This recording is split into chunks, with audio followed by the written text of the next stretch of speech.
All right, we should be live.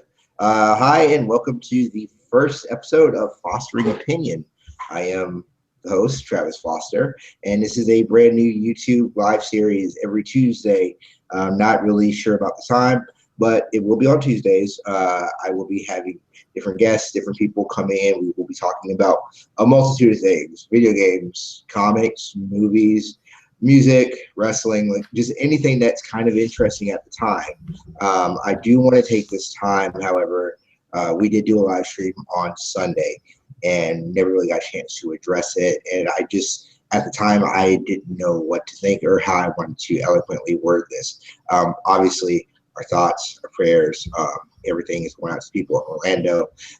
Let's not use this as a time though to demonize certain people. Let's not use this as a time to create more anger. Right. This is a time where we kind of need to love on each other, hold on to each other. So as you go throughout your day, make sure that you are doing your best to keep everyone in your thoughts, keep everyone in your prayers. There are things that we do need to discuss as a people, and that might be a different show for a different time when we have different guests. But just remember that it is a very big tragedy, and it's something that is completely avoidable, but we still need to have conversations with each other. So I wanted to get that out of the way because it would be insensitive for us to keep doing these things and not talk about that. But it's out of the way. Now we get to have fun. Not blaming the situation, but let's give ourselves a very much needed distraction. So this week, we are going to be talking about E3. So this is the very first episode. And for people who don't know, had a little bit of a start in game journalism. This actual YouTube channel used to be the channel for my old website, PTFGN. I used to write for Front First Gamer with a lot of great guys who are over at stackup.org. My guest today is Dylan, who is over at stackup.org. Say hi, Dylan. Hello. It's good to be here with you today. So yeah, all those guys like Stephen Machuga, Tony Wilson, Zalaga, Dylan, Curtis Stone, like we were all, a small part of that site. Joe Garcia, Michael Spinetti, Tyler Lee, like we were all like really kind of, guys on there. I know I'm missing people, so I absolutely do apologize. But yeah, so our start, whether it was in video games, and this week was one of the biggest video game events, E3. So I figured this would be a great time to talk about what we saw when it comes to press conferences. Unfortunately, neither Dylan or I are at E3. Eventually, one of these days, I will get Tony on and probably have a little bit more in depth of what he saw, what he could talk about and everything like that. But we can still comment on things we saw in the different trailers and we can break it down. If you did catch the channel on Sunday, me, Dylan, and John McFarlane, who is an independent game developer, we talked about what we expected to see out of E3, and kind of a lot of stuff that we talked about, I feel was not only echoed like at the time, like it was also brought forward, right? So a lot of stuff that we wanted to see, I thought we saw a lot of that stuff. I thought a lot of stuff that we weren't expecting were kind of showed off. So it was a really cool E3. Dylan, what were your kind of initial thoughts for the E3 that you saw? I think in some ways it was pretty safe, but there were just a few, just enough curveballs I think to keep me interested. Because I mean, you saw stuff like, oh, we're gonna go a little more in depth on Battlefield 1. We're gonna show like this is the Call of Duty campaign. You had your sort of annual ticks, and even stuff like Skylanders, which is annual, had some curveballs in it. Just okay, so biggest curveball I think for me so far was Resident Evil 7. It was demoed at the Sony conference and sort of tied with VR, though you don't need it to play it. It was just a quiet, very thematic sort of like trailer that's meant to elicit fear and stuff. It's trying to be sort of a horror game again, which Resident Evil hasn't been in a long time. Well, I would think like what I found very interesting about it was that it didn't seem like any Resident Evil like ever. Like even the older stuff, while this is survival horror, it's more akin to like a point and click adventure, right? It's what you do to move forward. The survival horror is kind of in the tension of, do I have enough? Did I save it in the wrong space? And this is just pure, like, it's jump scary horror, right? And that's not to use it as a negative connotation, but it's very much like, it's very auditorial, like, where am I going psychologically? What's happening?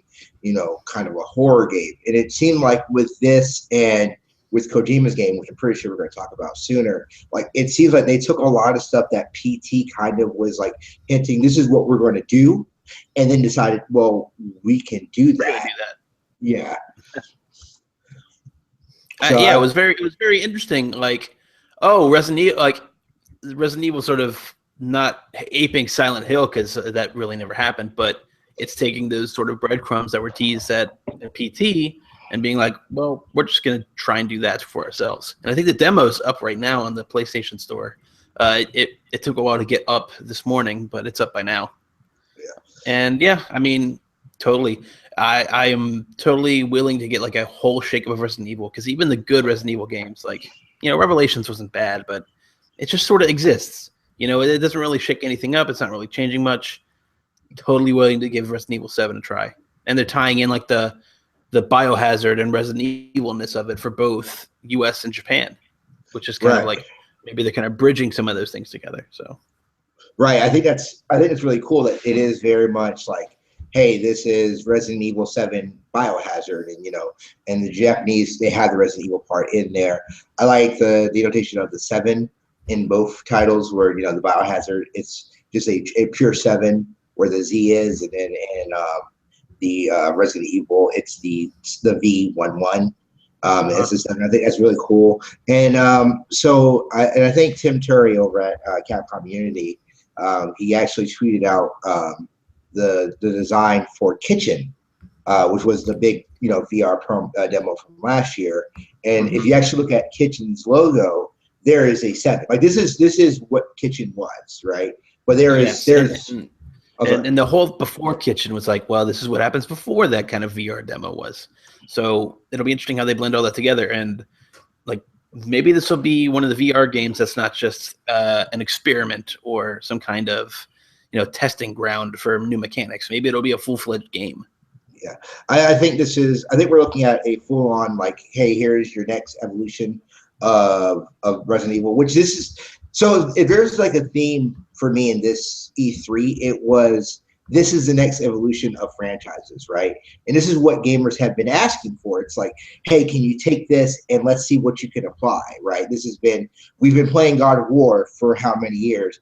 Another God of War game isn't going to work. Zelda has been desperately needed of a complete change, and like, you're seeing it with Resident Evil. You're seeing these franchises that were similarly one thing, and now developers are saying, okay, what can we do next? Right. And there wasn't a lot of like brand new IP crazy stuff happening in terms of new announcements, because there was Sony Ben's title. It was Days Gone, I believe. Yeah. Which people were like, oh, this is some kind of like Last of Us tie-in or something. And I'm like, well, no, I don't think that's what this is at all. But it kind of struggled to find an identity. And as they piled more zombies on the screen, it's just like, that is like technically impressive. We went through this with like Dead Rising, right? Right. It needs to find its own identity, and I know Ben's a quality studio. I think they're going to do that, but right. Well, the thing is, like you said, we've been through this with Dead Rising. I also got a lot of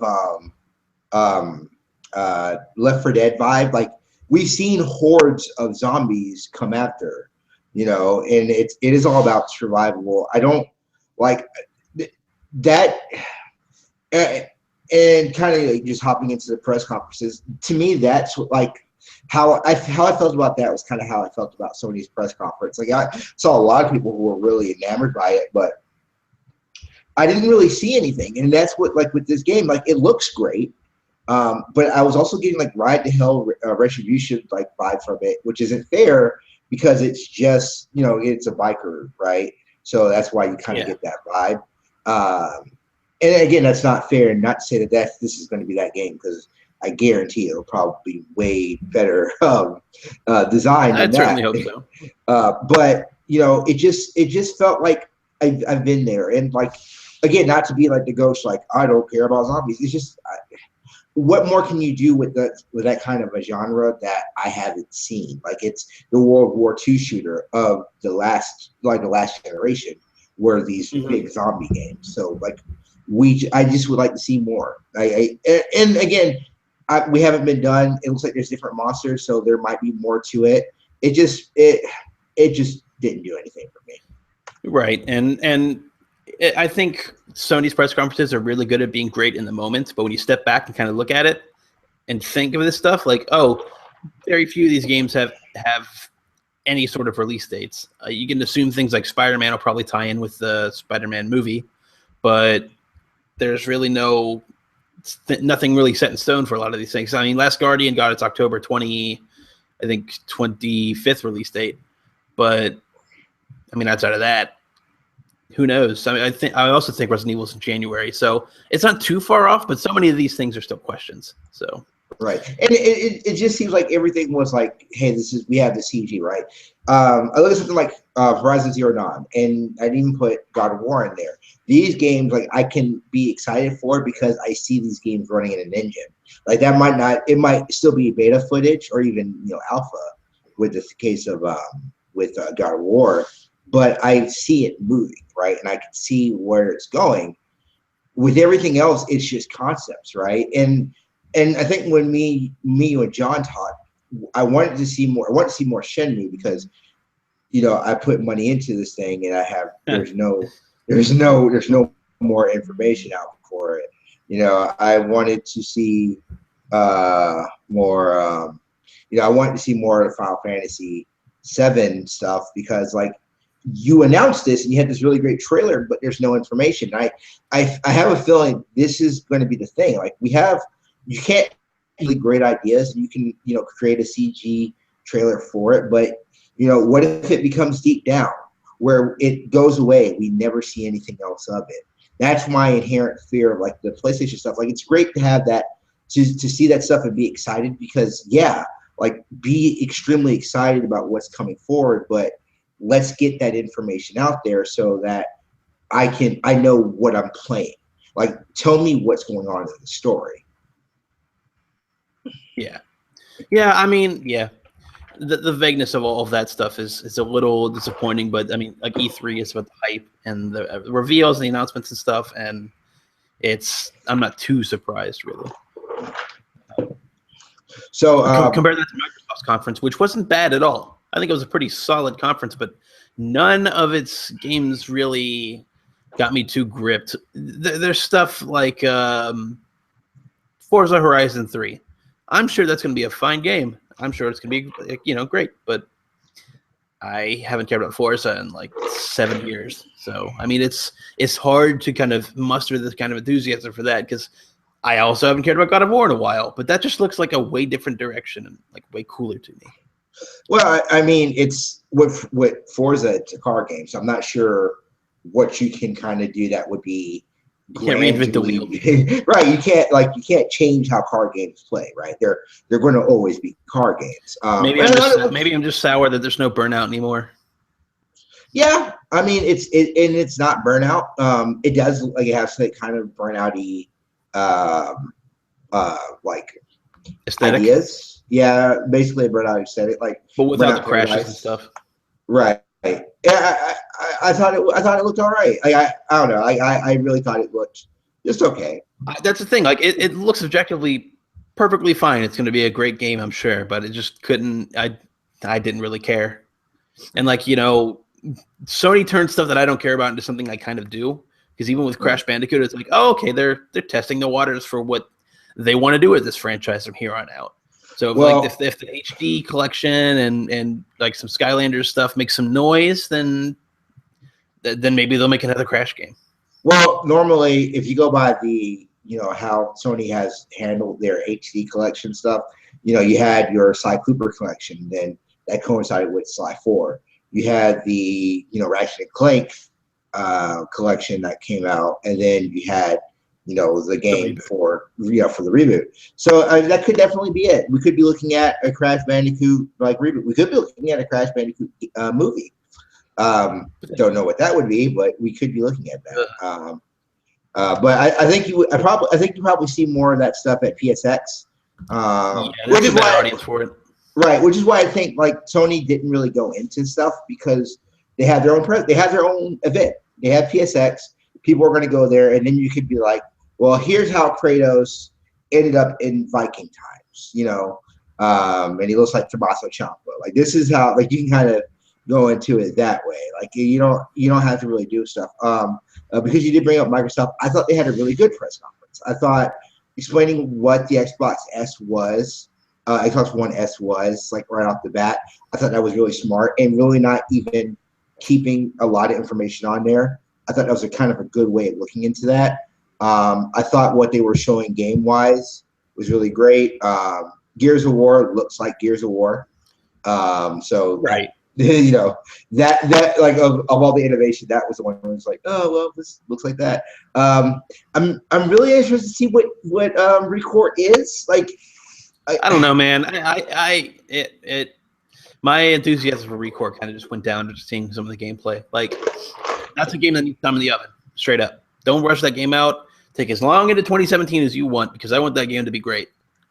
Yeah, it just seems like between this and Mighty Number 9, like I'm not sure if Inafune, like if he just needs time away from the business. Like I don't know, like because that game when you look at that game with Recore and then like and it's completely unfair, but look what Zelda did in that same time frame. Like Recore is supposed to be this big game where you're able to put these cores into these different robots and you have their own personality, which is really cool. But like, does that world seem as interesting, not only as the Zelda world, but like as Retro Studios' Metroid worlds looked interesting, Right.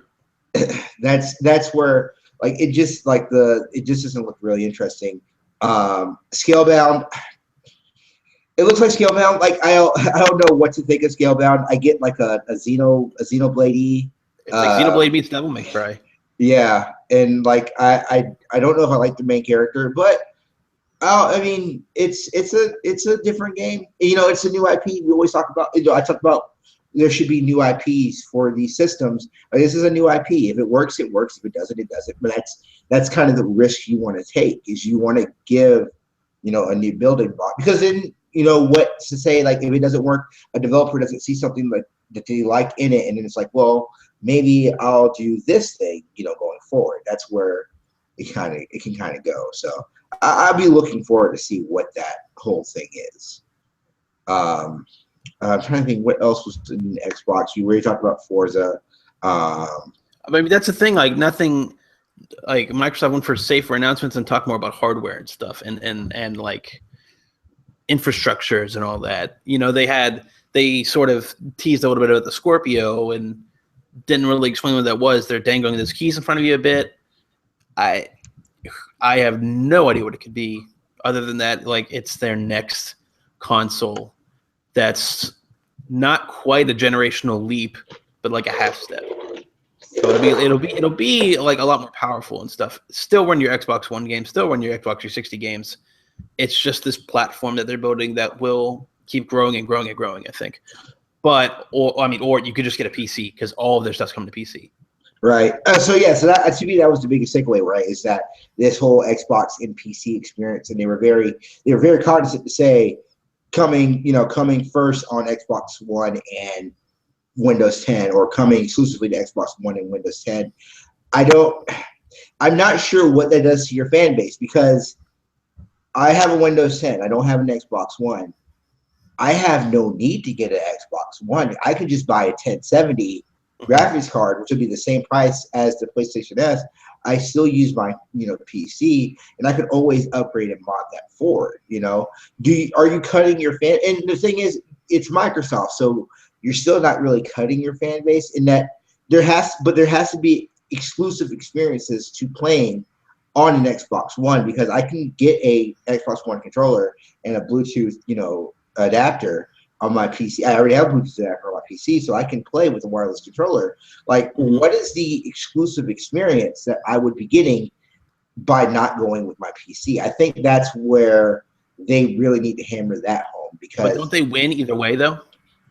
well, they do marketplace wise, right? Because if I go there, they do, as in they'll win when it comes to software, but hardware is a business, you know? Like, not selling those units would be a business. So if I'm buying all my stuff on PC, I have to have a PC regardless. Like, you have to have a computer regardless. I guess if you're an Apple user and you have no ever need, if you don't have a need to ever go PC, then yeah, maybe that's more of your speed of like, I'll never use a PC, but I want to try an Xbox One. I'll buy it. Here's the thing: I can always upgrade and mod out. And we don't know the extent of what Microsoft is going to do with VR. We don't know the extent of what Microsoft is going to do, in that kind of a space. So if they do, if they do decide to, team up with us or with Gear VR. I mean, I saw some HTC stuff going around when they were talking about Fallout 4 mods and like Fallout 4 VR stuff. So I can only assume that's what the route they're going to take. They won't make their own; they'll just partner with the others, which I think is a smarter move, especially if you're doing this like, hey, we're doing Xbox and we're doing PC. It's really good to have like that space on there. So it'll work on both, right? Potentially, it can work on both. And like I said, it's just something where it's still kind of a nebulous thing. And it's the potential, right? So how they roll that out, how it works, that will kind of be the big thing. I know that in the Giant Bomb stream, they were talking about that the Alan Wake game, the people who made Alan Wake, what was that game called?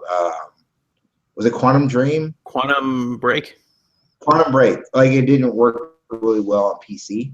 So if that didn't work well on PC, are we going to be seeing, is it going to be a thing where it's like a Warner Brothers thing, right? Like a Warner Brothers game, you actually want to get a system because they have done a QA through the system.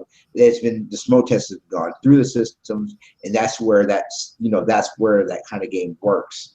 That is a risky take with that sort of stuff. Of you really need your PC ports to be up to snuff, because now like PC is as much of the Xbox ecosystem as the console itself, or at least it's getting there. So I don't know. I mean, there are other avenues where that works better. I think Killer Instinct's done pretty well on PC.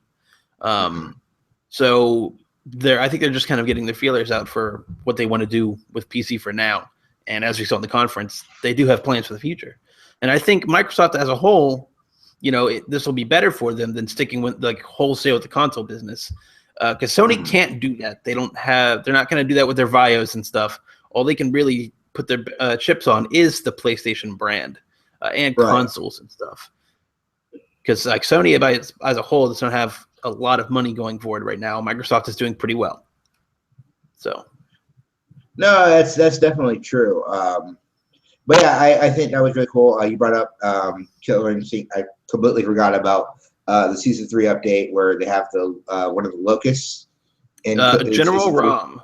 I've not played long enough in 2 Gears to know anything. I mean, he's from the first game. He was very tall and menacing. There's not much to his character. He just looks cool. So I feel like go ahead. They're just making Killer Instinct their Smash Brothers, and I'm more than willing to let that happen. Yeah. I feel like if they would have gone with the first bad guy in Mass Effect, I thought that would Saren, work. maybe. Saren, yeah, that would have been cool. But yeah, talking about EA, I thought EA's press conference was okay. It was the first one we did after that happened after our show. We got to really not see a lot. We saw Battlefield 1, and it doesn't look like a World War I game. It looks just like Battlefield. It looks like a World War II game. Yeah, it looks like Battlefield. Which I hope it's not like all about the explosions and the energy, because like I'd like for that game to be a little more cerebral, a little more like focused on like the horrors of World War One. And I mean, they can't get 100% technical. I can't have half my crew getting trench foot and dying. but we'll see how that pans out. But even like just doing general trench warfare is a completely different game. I think. Oh yeah. With them, like, there's so many cool things you could have done with that trench warfare type of gameplay. Like, you could have done, hey, if they're in the trenches, you could have somebody drop mustard gas down like that, just like the natural horrors of that war. Yeah, and I still think that'll be in the game. It just won't be a hallmark. You'll see segments maybe of that game devoted to trench stuff, mustard gas, really big flamethrowers, and really like bulky tanks. Right. So.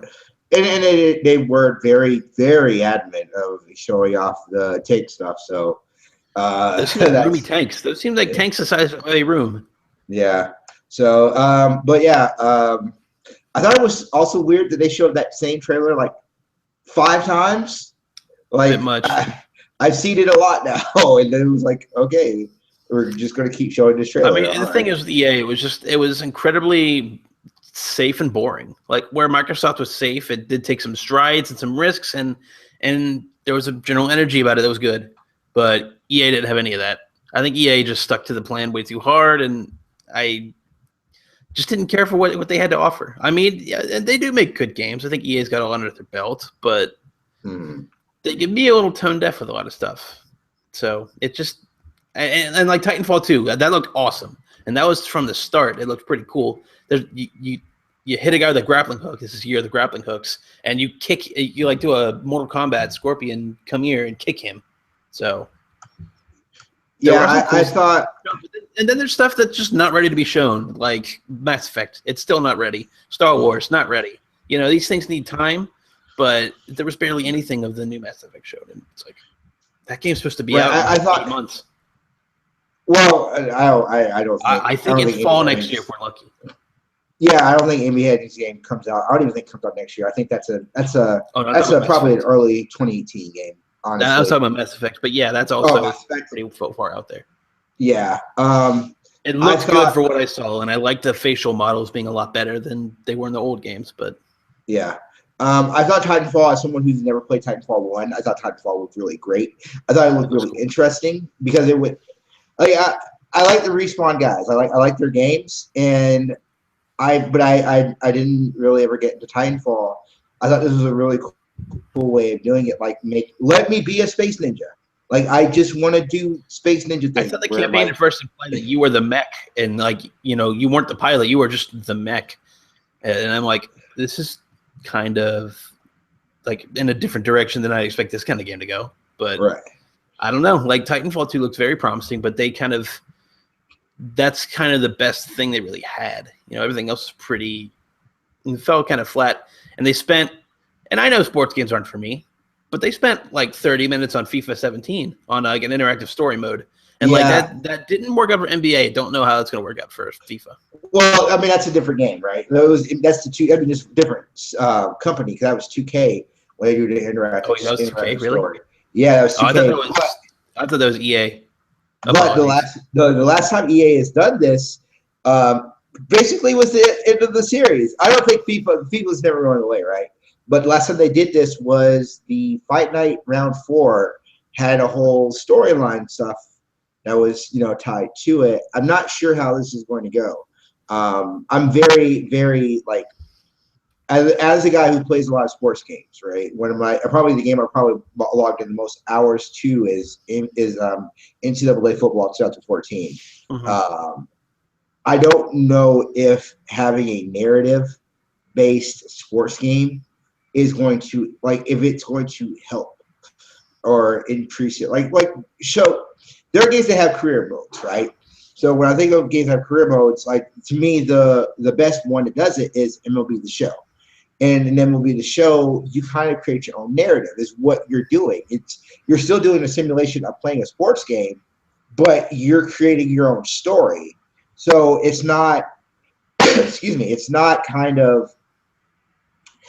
dictated of this story that can't really go forward, right? So if you're dictating your own story, you can't really branch out on things that you're doing, because it's you when you're telling this very direct scripted narrative, it hurts because you can't perform how you want to perform. Yeah. right? It's one of the downsides of when wrestling games start trying to do that, because you can win or lose, but you have to win this or you have to lose this, or it doesn't work for you. Yeah. I think taking away that narrative to it would make it a lot better. Again, I haven't played it yet. We'll see with FIFA 17. FIFA games aren't my kind of games. They're fun to play, like pick up and play. I don't know if I would play a whole season of FIFA. I don't know. We're Americans. We don't know what a league season is. But I mean, Madden looked great, and I like the fact that they are going with a completely new team, that they're actually going to go forward and do actually break into brand new commentary, brand new, actually giving them time so that you can kind of get a breakout of that. I think that's what is desperately needed in those kind of games, because once you've played those games enough times, you have heard all the dialogue there is. So I think this would be a really cool way of doing that. But I mean, like I said, it was a lot of promise, right? I can't blame Sony for having all that promise stuff and then go to EA and be like, well, hey, this looks cool. Because it's just a lot of stuff like, hey, you will eventually get that. You will eventually get this. We hear you next time. I really went from there, not really dejected. It was just it was a thing, And then you had Jamie Foxx and Zac Efron. Oh, that was hilarious. Oh my God, that celebrity thing I was watching on the Giant Bomb stream, and it's just pointing at the weed. Snoop Dogg's got a blunt, something hanging out of his mouth while he's playing Battlefield 1. It's a blunt. He's just lighting up a blunt because Snoop Dogg's a cartoon. Because he is a walking caricature of himself. Yeah, and it's in. Jamie Foxx is like, oh, we're gonna go find Wiz Khalifa, make this day go by a little smoother, and I'm like. Yeah. This is like EA, your most corporate kind of milquetoast publisher you can think of, and it's just coming apart, just tearing it down. It was hilarious. Yeah, I mean, it was. Yeah, it was a thing. But yeah, so we had that. We had the Bethesda stuff. Again, I don't think it was really mind blowing. I thought Quake Champions looks interesting. It'll probably be a lot like Overwatch. Yeah, it just looks interesting. I like Quake. I'll take more Quake. I have no problem with that. I didn't see it coming though. That was a surprise. Yeah. So they had that. They did a lot more Dishonored 2. Again, I've never played Dishonored 1. It was just one of those games where it lapsed. I never got a chance. I've heard really good things and some less great things, but mostly good things. So, and I feel like it's super cheap these days. So. Yeah, you get Dishonored 1, Dishonored 2. You get one definitive edition, which seems like that's probably the best way of going. I'm also liking that. I'm liking how they're selling these sequels. They're like, hey, if you get the sequel, we know you might have missed out on this one. We'll give you the other one because we want you to play this game. That was South Park, Fractured But Whole. Right. But yeah, Probably Ubisoft stuff. Their stuff went on for way too long, but most of it was pretty solid, I thought. I really liked their press conference. I thought, first of all, and the big thing, we talked about it on our pre-show, and you can find it at the YouTube channel. We talked about, how is Aisha Tyler going to be? I thought she did a really good job. She did a great job. She's probably the best presenter at least at improv and just running with stuff and going for random shit. I think she did a fine job there.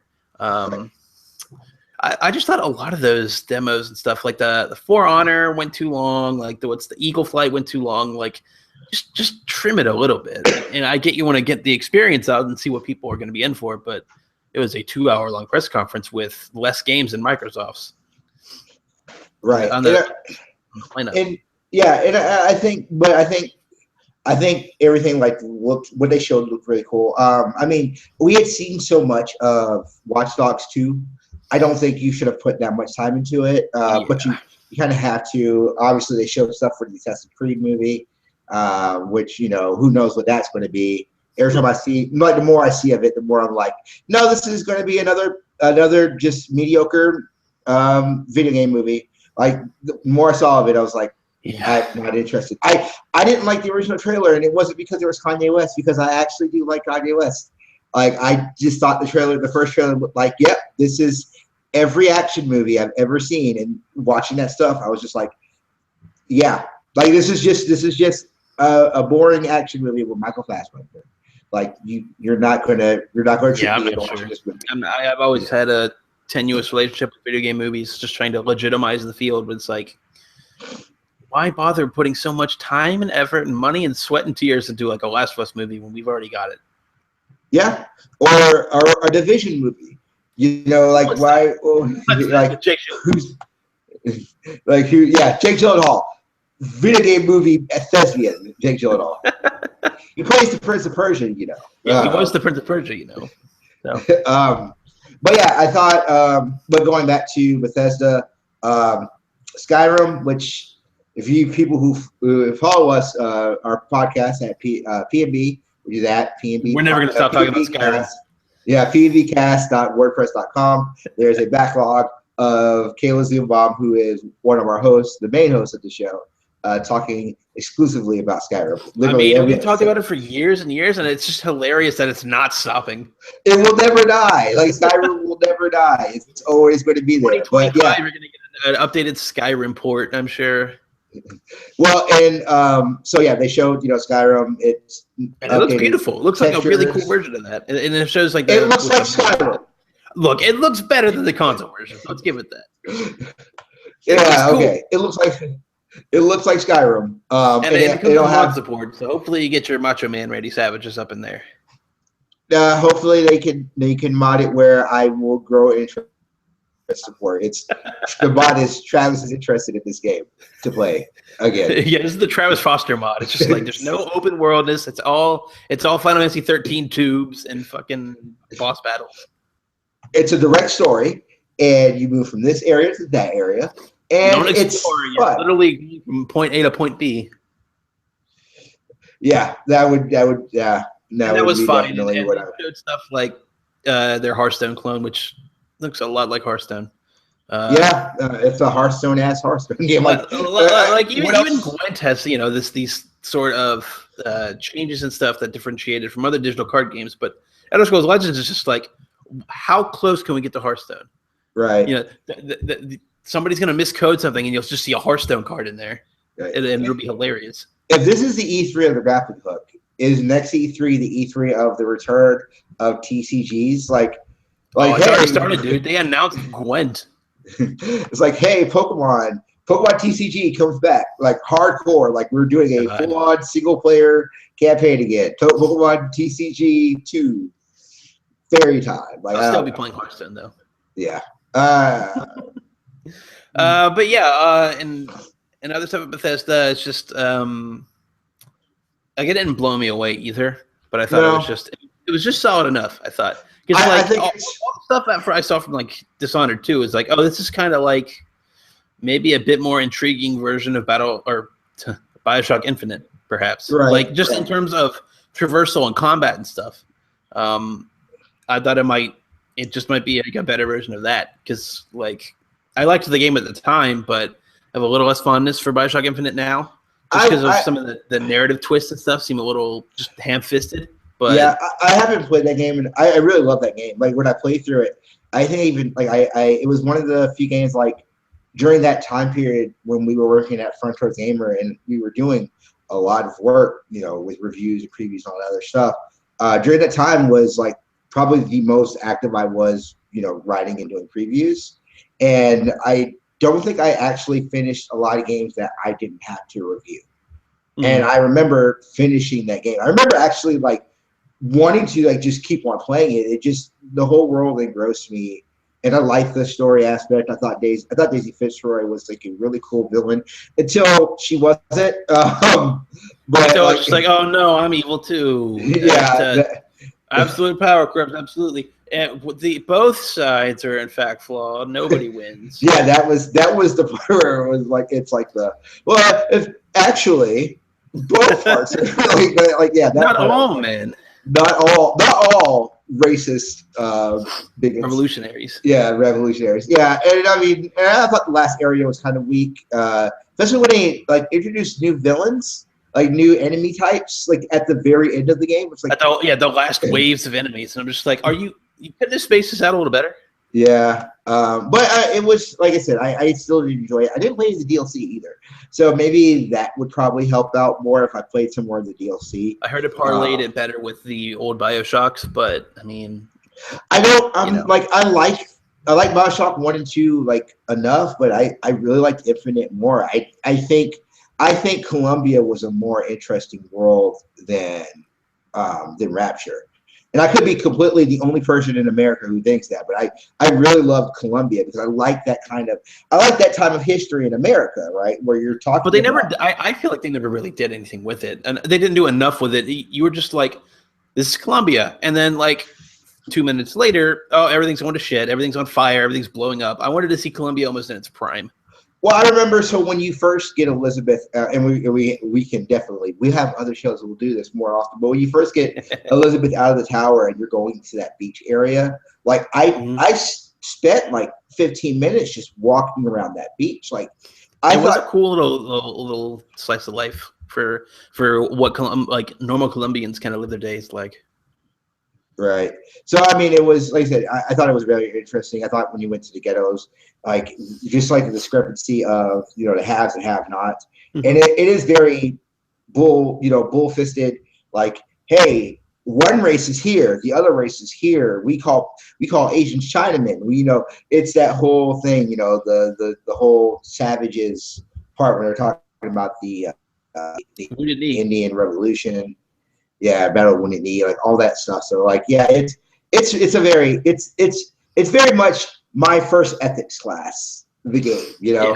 But I enjoyed it, like for what it was. I enjoyed it, and like so Dishonored 2 with it having kind of a BioShocky Infinite feel to it. Like I kind of like that. It gets me. Like I get that that whole thing. Cool. But I want to play Dishonored 1 first. Honestly. Yeah, obviously you should. But yeah, the whole idea of like moving through mirror dimensions, like I think that's a really interesting, technique, especially dealing with stealth. Like that was really cool. So I definitely want to see more of that. I think the VR experiences for Skyrim, for Fallout and Doom, I think that's a really good idea. I don't like Fallout games either. I don't like Bethesda games. What can I say? But I'm not a big fan of Fallout. But to actually just explore Fallout, I think that would be really interesting. I don't have to worry about like rad roaches or like coming after me. Like I could just explore Fallout. I think that's like this has like as an anthropological like look at that world and seeing like the decays of that world. I think that's very interesting. So I would very much welcome that kind of an experience of being able to just see what the United States looks like after this nuke has gone out and has completely destroyed this world. Mm-hmm. And then Doom, I mean, who doesn't want to go fight demons in hell? Like, and walk through fighting demons in hell. I think Doom is a perfect kind of VR experience. It's like you would put that on, and then you'd also put on Slayer in your headphones, and then you'd also like. It's funny you say that because the soundtrack is almost like a digitized. We put Slayer through, some kind of weird, like '90s industrial portal, and it's really good at what it needs to do. But yeah, Doom was fantastic. So. Yeah. Doom was really great. Probably the best game I played this year. I didn't care if I am. So yeah, probably the best game I played this year. And that kind of just leaves what Nintendo. I mean, we touched on Ubisoft, but I mean, there wasn't much to really touch Nothing really. I thought Steep looked pretty cool for what it is. I thought the Tom Clancy cocaine game looks pretty cool for what it is. Wildlands, Ghost Recon, cocaine game. It's going to always be the cocaine game for me. I thought it was pretty cool. I thought Ubi was just Ubi, right? And that's fine. Like, that's not a bad thing, really. Yeah, they started off with Just Dance. They kind of went into everything, and it was just fine. Like you said, a lot of stuff kind of went really long. For Honor looks kind of okay. It's not what I want to play, but it looks fine. I might give it a go when it comes out. It looks It seemed fine. pretty cool until I saw like God of War, and it's like I just want to play God of War. Yeah, that's the thing. It was like For Honor was almost like, hey, do you want to play God of War? It's like, yeah, but this is not God of War, but I'll play it. But then God of War was like, hey, here's a God of War game. Play God of War? It's like, we got something for you. Here is Jeff Bridges as Kratos. Do you want to play God of War? Do you want to play God of War that plays like Dark Souls? It's like, yeah, absolutely, I do want to do that. Speaking of Dark Souls. Well, yeah. Well, we'll get to Zelda. I actually want to talk about David Cage's game, Detroit. Man, that looks awful. I don't know, man. Like it's we've seen the whole play out your different choices like a million times, and like the whole AI stuff is an interesting concept, but we've seen that in a million other fiction, and it just seems like he saw it's a Harrison Ford movie. I'm blanking. Blade Runner. It's like you saw Blade Runner last week, and it's just like I'm gonna make my own, and it's just I don't know, dude. I'm like willing to give the benefit of the doubt, but I have made so much fun of David Cage games in the past that it's hard. You're absolutely right with, how many times can we tell this narrative of, is a robot real or is it, I'm not alive. Like, shut the fuck up. Yeah, and we can't keep kind of telling that narrative story and, and not have any kind of, like, nothing to address it. It becomes a boring narrative, right? So that trailer, I was just really like, whatever. And to be fair, I didn't play Beyond Two Souls, but everyone like raved, like, "Oh, that game is so great!" And I don't know, dude. I heard very conflicting things when it came out. Like, I heard it was disjointed and not that like cohesively put together. But then people were like, "Oh, it's doing that on purpose." I'm like, "No, you just are trying to salvage this game for yourself." Right. It's just like the Heavy Rain. Like Heavy Rain, it has so much potential, but it just eventually is just a boring game. Again, we don't know, and that's the great thing about E3. It's all speculative and it's all conjecture. Eventually we'll find out what it, is this good? But as of right now, it's just, it is. It is. But yeah, so Nintendo had really two big things they were really showing. Other than their Amiibo pack, which they announced later on. So Waluigi Amiibo, get hype. Big news. I guess. But hey, Daisy Amiibo actually get hype. But yeah, so we have actually a name now for the Legend of Zelda game. This is Legend of Zelda. Oh man, I actually forgot the name. Do you have the name for the Zelda game? The Legend of Zelda: Breath of the Wild. Breath of the Wild. It looks fantastic. It looks so good. When I saw Horizon yesterday, I'm like, oh man, I hope Zelda's gonna bring their A game, and they brought their A game. Yeah, like it's your open world kind of thing, and they're just toying with a lot of different concepts that you've seen from modern games and sort of rearranging it in a Zelda-like fashion. Not super sold on the weapon degradation, but that's what they did in Skyward Sword though. Like I found that was really weird when people. Well, with the weapon degradation, because in Skyward Sword, like your shield could degrade and break. I'm not sure if your sword could, but they did have weapon degradation in Skyward Sword. But then I'm also thinking, like, when you get the Master Sword, that's not going to degrade. No, but it didn't. And like when you got the Hyrulean shield, excuse me, in Skyward Sword, that didn't degrade either. Like when you get Link's stuff, like it doesn't degrade. I have no problem with that, especially because it seems like everything in the world is so easily attainable where it's not, you're going to have to be fishing for stuff.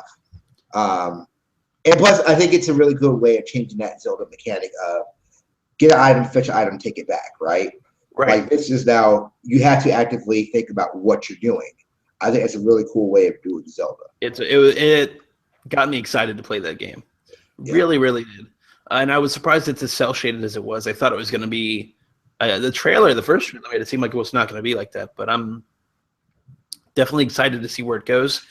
It seems very like Zelda 1 inspired in that they say the narrative is going to be very loose in a lot of different areas, and you're just going to like wake up and go and just explore. And that's really awesome because even a lot of open world games don't set you on that path from the get go. Yeah, I mean, it's like we bring up this like Dark Souls thing, right? But it has that kind of Dark Souls feel of, hey, go. If you'll learn what you need to know, there's not a tutorial. You don't have a fee or a Navi. Like, hey, this is what happens when you roll it. It's just like, go. Like, you want to play Zelda, go play Zelda. Like, And I'm seeing updates throughout the day. Like there's like a wolf companion. You're not going to be the wolf, but you're going to have just like dog meat pretty much from Fallout with the Wolf Link amiibo. And it's like that's how they're going to do amiibo integration. I think that's actually a pretty like non-invasive way to do that. Yeah, it absolutely is. Some of the stuff like the horseback stuff looked really cool. The fighting the moblins in their different camps, like that looks really cool. I like the fact that they have an HP counter because now it is going more towards a action RPG, which this will be the first Zelda since Zelda 2 where we have RPG elements, action RPG elements to the matter of fact, but RPG elements in a Zelda game. So I think that's really cool. I like the weather system. They showed some when they went to the plateau and they changed from the really grassy area to the ice area. And so here's the thing: up to now at E3, I'm just like, God, all these games with their weather systems, like it feels kind of forced, and all you do is attack on basically a Photoshop layer of whatever happens, and it's like I don't care. But in Zelda, it's like, oh, when you soar down with your little like paraglider looking thing, and it gets cold and stuff, like Link's expressive about it. It's not like, hey, you really should get into your warmer clothes. It's just like it's showing, not telling, and that's cool. Right.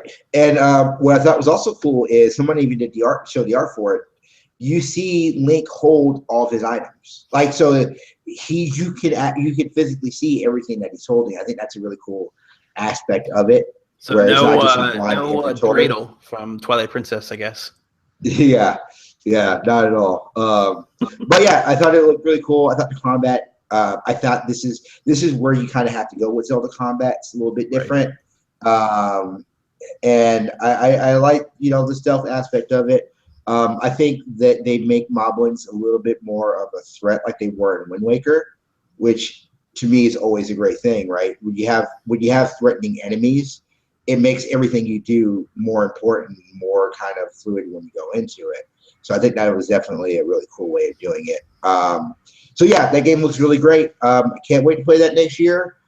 I think it does come out next year because we actually have gameplay. Yeah.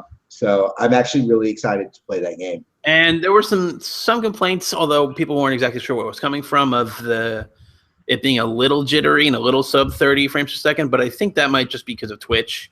Yeah, it's hard to gauge that, and it's the Wii U version. Obviously, if they make an NX version, a bit more power going into that version. Yeah, I think the Twitch streams throughout this this weekend have been chuggy. So I've been using I've been watching it through GameSpot, or I've watched it with Laser Time guys, like just because like those streams seemed like it was more dedicated from their FTP to to the actual broadcasting side of it, and it seemed like Twitch was just chuggy all weekend. So it could be very much a Twitch thing, but that was kind of crazy. And then they showed more Pokemon, probably a little bit too long of a segment for a Pokemon, but we got 3 new opening area Pokemon. We have I should have pulled up their names. Hold on. Popplio. Well, they showed more Popplio. They showed more of the information of like your starting area. I can pretty much guarantee that you are from Kanto with that Meowth. Kanto is I think Kanto is the one region where Meowth is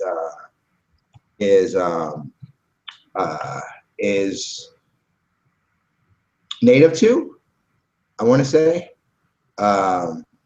But yeah, I thought they did a really good job at like kind of showing everything with that opening area. You got a little bit more with Kukui. Professor Kukui. Kukui. So you got a little more Kukui Puffs. You get to learn more about Hala. and it seems like Hala is going to kind of be the like he's going to kind of. I think he'll end up being the champion of the game, just with like how they were kind of explaining him and everything. So I think that's definitely a definitely kind of a stand up. And we got to see a lot of the trainer animation, which was really cool. Going into like an encounter where it like kind of like shades down, and then like the last was like she was like tossing her Pokeball. Like that was like really cool. I thought that was like a really cool aspect of it. I like the display for the battle animation, where you can kind of see what kind of buffs or debuffs are put on a Pokemon. So that's really kind of cool. Yeah. On the fly, you can kind of see what those moves do. I think people who aren't as like I think people who aren't as deep into Pokemon but might have played Pokemon don't get like why that's a big deal.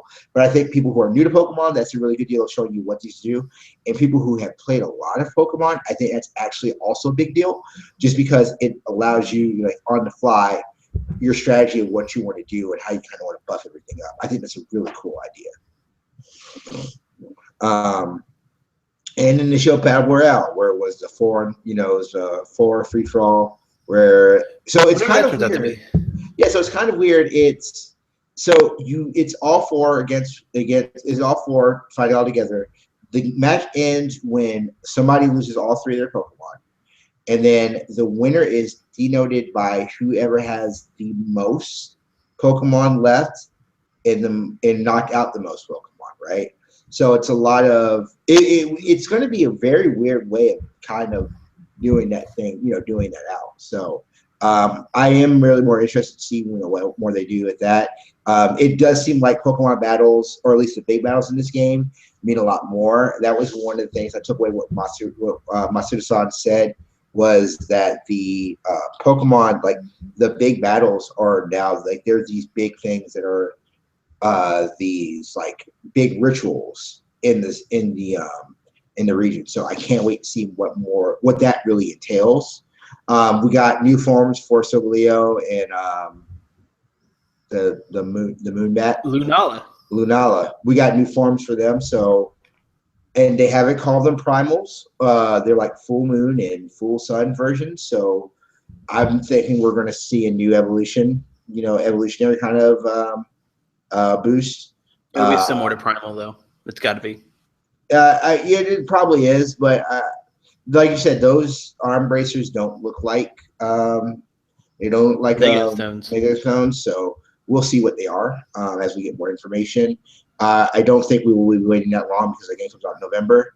But who knows? There might just be a huge dump November 11th. And yeah, so there's that was so they show more of that. Megalunia. I'm saying the name wrong. Lunala. No. The one that's the steel. The rock fairy, the steel fairy. No, yeah, Diancie. No, not Diancie. It's the new one from the new movie. Hold on, I'm gonna pull it up. Just give your thoughts while I pull up this new one. Your thoughts on Pokemon. On Pokemon? Yeah, your thoughts on Pokemon. Oh, I mean, it didn't demo great, but I think I liked a lot of the snippets that were there. It seems a lot more. There's a lot more things to do just in general than you could in Gen 6 as a whole. All right. And just by nature of the models and how they look, I think that it's gonna be a lot more of a stimulating kind of game. So, I thought the Pokemon new gameplay mode was like the free for all wrestling thing was really cool. So, I'm curious to see how that turns out. All right. I liked the mongoose because it said that it's not native to Alola. So they got it to get rid of a rat Pokemon, and that's exactly what Hawaii did to get rid of a rat like years and years ago. Yeah, it's pretty cool. He looks like a mad mongoose. Yeah, that thing is pretty upset. So this is Megally. It's actually in the movie, in the brand new movie. So we're gonna do a little bit of a screen share. So this is Megalia right there. Oh, that one. Duh. Yeah. So this so Meglia is going to kind of, it's being the, it's doing the whole branch of kind of it's like doing the whole like, hey, we're integrating a lot of stuff that we kind of been teasing, right? So we have Zygarde 10% form, Zygarde 100% form, or true form, whatever they called it. We have the Megalania. I'm pretty sure we're going to get Ash's Greninja, or we're going to get that kind of fusion. Like, it just, Something like that. it has to come. Synchro evolution or something. Yeah. Seems very likely. Yeah. I mean, and then we'll have a full-on Digimon game. We've gone full Digimon. Oh, God. Digimon Season 3 is when they did, when they fused with the Digimon. That is the thing that happened. So the synchro evolution stuff just gets you hyped. It's gonna be like Digimon Worlds or Digimon Season 3. Hey, Digimon Tamers is the best season of Digimon. Period. But yeah, so that a very high bar. So that's E3, and this is a show. We're gonna just try to do like hour chunks and everything when we do these shows. But yeah, so obviously I want to thank my guest, Mr. Dylan Tierney. Me and him do a podcast together. Him and I do a podcast together. I think that would be proper grammar. Him and I do a podcast together called PNB. You can find it at pnbcast.wordpress.com. You can find it on Stitcher, on SoundCloud, not on iTunes, but on Google Play. You can find it, all those places. Excuse me. You can follow him at Tierney.